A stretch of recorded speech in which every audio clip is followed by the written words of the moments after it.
আসসালামু আলাইকুম বন্ধুরা, আজ আমি আপনাদেরকে দেখাবো আমরা কিভাবে সিএনসি মেশিনে 3D ডিজাইনগুলো করি এবং কোনো প্রসেস ভিডিওটি না টেনে দেখতে থাকুন। প্রথমেই আমরা যে দরজাটি নকশা করব সেই দরজাটির মাপ নিয়ে আমরা এইভাবে রিসাইজ করে তারপরে টুলপাত দিব।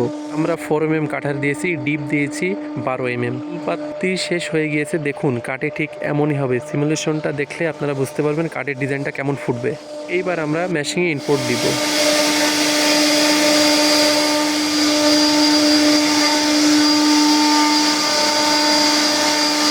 8 ঘন্টা মেশিং চলার পর 3D ডিজাইনটা কমপ্লিট হয়ে গিয়েছে। এইবার আমরা 120 নাম্বার কাগজ দিয়ে ভালো করে ঘষে নিব, পালিশের জন্য প্রস্তুত করা হচ্ছে।